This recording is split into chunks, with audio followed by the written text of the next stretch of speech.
start the one question, which of the two rational numbers is greater? अब देखो ये एक रैशनल नंबर है p by q फॉर्म, ये भी एक रैशनल नंबर है p by q फॉर्म, इन दोनों में बड़ा कौन है? पूछ रहा है कि which is greater। अब क्या होता है कि स्टूडेंट सोचने में लग जाते हैं कि चलो मेथड वो जानते हैं कुछ, उस मेथड को लगाना शुरू कर देते हैं। हमने कहा पहले कॉमन सेंस यूज कर लेते हैं यार।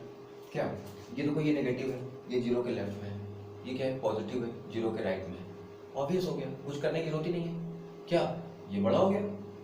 देखो नंबर लाइन में यहाँ जीरो है, जीरो के राइट में पॉजिटिव नंबर होता है, यहाँ इधर कहीं होगा ये, है ना, और ये इधर कहीं है। तो हमने आपसे कहा था कि जैसे इंटीजर में कहते थे कि जो राइट साइड में नंबर है वो हमेशा ग्रेटर होते हैं, तो राइट साइड वाला नंबर ग्रेटर है, लेफ्ट वाला हमेशा छोटा है। तो which one is greater? 6/13 is greater. फिर उसके बाद अगर हमने बात किया एक और क्वेश्चन की, अब ये एक क्वेश्चन और लिया, आपके पास दोनों पॉजिटिव रैशनल नंबर लिया और मुझे पता करना है कि कौन सा बड़ा है। तो देखो इसमें दो मेथड हम यूज कर सकते हैं। देखो एक तो ये डिनोमिनेटर सेम नहीं है तो हम डायरेक्टली नहीं बोल सकते कि कौन बड़ा है कौन छोटा, तो कोई मेथड तो यूज करना ही पड़ेगा। तो एक बड़ा जबरदस्त मेथड होता है कि जैसे दो ही अगर आपके पास नंबर हो और उनको ही कंपेयर करना है तभी वो लागू होगा, मतलब you can apply only then, otherwise you can't apply it. तो दो ही है तो चलो शॉर्टकट मान लेते हैं कि कौन सा बड़ा है कौन सा छोटा। तो उसके लिए क्या करना है कि जो आपका न्यूमरेटर है उसको वैसे उतारो उसी जगह पे, इस साइड में 12 ऐसे कर लिया, और ये 9 वाला उधर चला गया इसके पास मल्टीप्लाई होके, ऐसे लिखा, और ये 7 वाला इधर चला गया 12 के पास, ऐसे लिख दिया। अब इसको कैलकुलेट कर लिया, ये आ गया 72 और ये आ गया 84। अब देखो बड़ा कौन है? 84, ये बड़ा हो गया। अब 84 बड़ा हो गया तो 84 के साइड में कौन सा फ्रैक्शन लिखा हुआ है, कौन सा रैशनल नंबर लिखा हुआ है? ये वाला। तो इसके नीचे ये उतार लो और इसके नीचे ये उतार लो, वापस ओरिजिनल रैशनल नंबर पे आ गए और वही साइन यहाँ लगा दो, तो ये आपका आंसर हो गया। समझ में आया? इसको बोलते हैं क्रॉस मल्टीप्लिकेशन मेथड। ये मेथड हम दो कोई भी फ्रैक्शन में लगा सकते हैं। ओके, अब इसी में एक दूसरा मेथड यूज कर लेते हैं जो कि बेसिक मेथड होता है, जिसको आप अच्छे से जानते हैं, पहले से भी किए हुए कि भाई इसको करना है तो इनके डिनोमिनेटर्स को सेम कर लिया जाए। कहते हैं लोग कि डिनोमिनेटर सेम करो तो पता चल जाता है कि कौन सा रैशनल नंबर बड़ा है कौन सा छोटा है। तो 7 और 9 का अगर हमने एलसीएम लिया तो आपका क्या आता है? देखो 63 आएगा, है ना। अब 63 इसको बनाना है तो 8/7 में 7 को हमें 63 बनाने के लिए क्या करना होगा? इंटू 9 करना होगा। अच्छा, जिससे मल्टीप्लाई करते हैं उसी से ऊपर भी करना होता है बैलेंस करने के लिए, क्योंकि इक्वल साइन है। तो 8 ऊपर है, 9 से कर लिया, ठीक है, बन गया 72/63। अब इसको भी उठाया 12/9। अब यहाँ पे फिर से हमें 9 में क्या मल्टीप्लाई करना है कि हमें 63 एलसीएम देखना पड़ेगा, तो 7 कर लिया, तो 7 से किया तो ऊपर भी किया 12 × 7, यहाँ क्या आ गया 84 63। अब देखो वैसे ये कहलाएगा क्या? ये इक्विवेलेंट फ्रैक्शन है ना इसका, और ये इक्विवेलेंट फ्रैक्शन है इसका। देखो फ्रैक्शन क्या है? All the fractions are the rational numbers, I told you already. तो फ्रैक्शन बोल दिया मगर कोई दिक्कत नहीं है, रैशनल तो है ही है। तो 84/63 और 72/63 में बड़ा कौन है? ये है, तो इसलिए कौन सा हुआ? ये नंबर बड़ा हो गया। तो वही हमने यहाँ भी लिखा था, वैसे भी किया। तो एक डिनोमिनेटर को सेम करके भी कर सकते हैं, और ये वाला मेथड क्या है ना, ये सारे रैशनल नंबर के लिए कर सकते हैं। मतलब अगर 4-5 रैशनल नंबर एक साथ दे दें तो उसका एलसीएम लिया और सारे प्रोसेस ऐसे ही जा सकते हैं। यहाँ वाले में से दो से ही कर सकते हैं। Okay, now look at this one more question I have taken. There what is written that x is a positive integer. Okay, so x हमारा पॉजिटिव इंटीजर है और हमको इस पूरे जो भी ऑर्डर लिखा हुआ है इसको हमें असेंडिंग ऑर्डर में लिखना है। तो पहली बात तो ये कंफर्म होगी कि x को आप नेगेटिव नहीं ले सकते। ये क्वेश्चन में गिवन है कि x पॉजिटिव इंटीजर है। पॉजिटिव इंटीजर का मतलब आप समझते हो ना। अब ये जीरो भी नहीं ले सकते आप, इंटीजर ही लेना है, वो भी पॉजिटिव लेना है। अब जीरो भी तो इंटीजर होता है लेकिन जीरो का कोई साइन नहीं होता है। तो पॉजिटिव यानी 1 से, यानी कि नेचुरल नंबर है, 1 2 3 4 वो सब ले सकते हैं। अब दूसरी बात ये हुई कि अगर हमें इसको असेंडिंग ऑर्डर में लिखना है तो देखो ये स्टैंडर्ड फॉर्म में नहीं लिखा। कभी देखा है कि डिनोमिनेटर में माइनस साइन नहीं लिखा है? तो माइनस साइन लिखने का तरीका क्या होता है? उसको न्यूमरेटर में लिखो या कुछ ऐसा लिखो, जैसे ये 2/-3 है। This is wrong way to write. The question is valid but how to write properly? देखो प्लस है ऊपर, माइनस नीचे, तो प्लस माइनस क्या हो गया? माइनस, तो -2/3। जब प्लस माइनस से डिवाइड होगा तो माइनस ही आएगा, तो माइनस हम यहाँ लिखते हैं। ये डिवीजन साइन जो है ये अपॉन साइन उसके ठीक सामने, और या तुम ऐसे भी लिख सकते हो, कोई प्रॉब्लम नहीं। इसके न्यूमरेटर में डाल दूँ, लेकिन डिनोमिनेटर में नहीं डालना चाहिए। तो हम क्या करेंगे कि सबसे पहले इसको स्टैंडर्ड फॉर्म में लिखेंगे। स्टैंडर्ड फॉर्म मतलब इस फॉर्म में लिखेंगे। तो पहले हमने लिखा x/5 x/8, अब देखो प्लस माइनस माइनस ऊपर चला गया, -x/8 -x/6 x/2 और -x/4, करेक्ट। अब यहाँ से फिर वो अपना पुराना मेथड जो भी हमने किया था, एलसीएम ले लो, तभी तो पता चलेगा कौन बड़ा है कौन छोटा है। तो 5 8 8 6 2 4, अब 5 8 8 6 2 4 का एलसीएम कैसे लेते हो आप? प्राइम फैक्टराइजेशन कर लेते हो ना।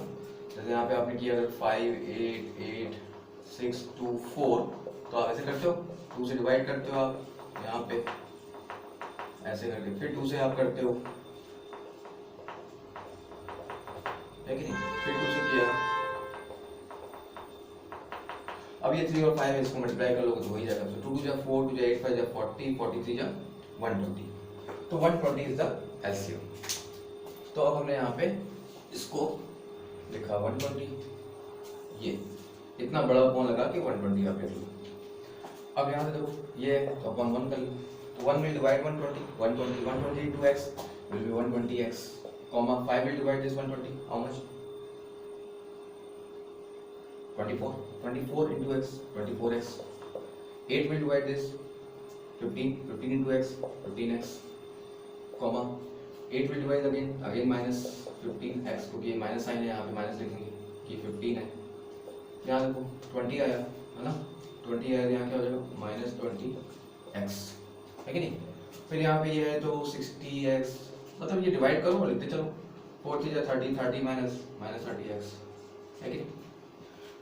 अब इसमें ये देख लो, तुमको असेंडिंग ऑर्डर में लिखना है। असेंडिंग ऑर्डर मतलब सबसे पहले सबसे छोटा, फिर छोटे से बड़ा बड़ा बड़ा करके सबसे बड़ा। तो सबसे छोटा कौन है? तो ऑब्वियस है ये 3 नेगेटिव साइन है, इन्हीं तीनों में से सबसे छोटा कोई होगा।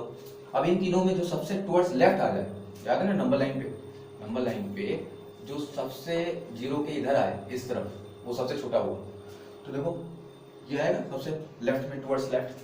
तो हमने क्या लिखा पहले -30x, फिर क्या लिखा हमने -20x, फिर -15x, और फिर अब यहाँ पे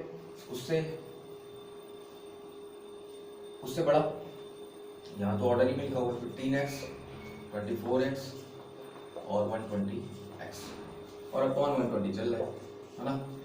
तो अब इसको अलग अलग कर लो, -30x अपॉन 120, फिर -20x अपॉन 120, -15x अपॉन 120, सबको अपॉन में लिखा, 15x upon 120, 24x upon 120 and 120x upon 120।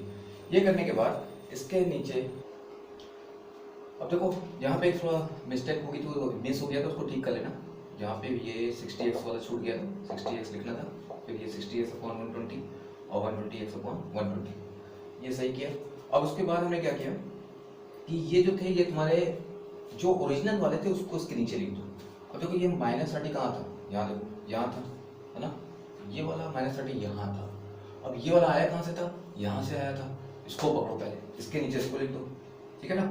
तो इसके नीचे अगर हम इसको लिखेंगे तो मैं यहाँ लिख दूँ ऊपर, कोई दिक्कत, यहाँ पे ये देखो ये वाला यहाँ -x/4 लिखा, फिर उसके बाद ये पकड़ो, ये कहाँ है, यहाँ पे, ये कहाँ से आया, यहाँ से, तो -x/6, ये ओरिजिनल फ्रैक्शन बस लिखते चलो, -15 यहाँ है, इसकी जगह ये कहाँ से आया था, यहाँ से आया था, -x/8 हो गई। फिर उसके बाद ये वाला आया, ये कहाँ से था, यहाँ, ये, और इसके ऊपर ये। फिर उसके बाद ये 24 ये रहा x/5। फिर 60 कहाँ था, 60 ये था, इसके नीचे ये था, और लास्ट में आ गया 120x, और ये 120 यहाँ था और ये आ गया x। तो ये हमारे क्या हो गए, ये हमारे असेंडिंग ऑर्डर हो गए। This is my ascending order. Okay, finally now look at this one, the one more question is a good one. इन्होंने क्या कहा है कि अगर x upon y less than 1, पहली बात, और दूसरी बात कहा है कि जो x है यानी न्यूमरेटर और जो y है डिनोमिनेटर, ये दोनों के दोनों बिलोंग्स करते हैं पॉजिटिव इंटीजर में। अब घबराइए ना, इसको लिख कर मैंने सिंबल बना दिया इसकी जगह हम पॉजिटिव इंटीजर आप समझ सकते हैं इसको, मतलब आई मतलब इंटीजर होता है, प्लस लगा दिया, वो पॉजिटिव इंटीजर। पॉजिटिव इंटीजर की मीनिंग आपको पता है, मतलब जीरो के आगे के सारे इंटीजर्स, यानी 1 2 3 4, यानी natural number, I can say like that. तो अगर ऐसा है तो आप बताएंगे कि विच इज ग्रेटर देन 1, मतलब ये चार ऑप्शन आपके पास दिए हैं, A part, B, C and D, इन चारों में से कौन सा ऐसा रैशनल नंबर है जो कि ग्रेटर देन 1 है। ये लिखा हुआ ग्रेटर देन 1 और दिया क्या है, लेस देन 1। अब पहले इसको फील करो। अब देखो यहाँ पे पॉजिटिव है, ऊपर भी पॉजिटिव, नीचे भी पॉजिटिव, ठीक है ना, तो ये कभी भी नेगेटिव नहीं बन सकता, नो प्रॉब्लम, ये पूरा का पूरा रैशनल नंबर पॉजिटिव ही हुआ।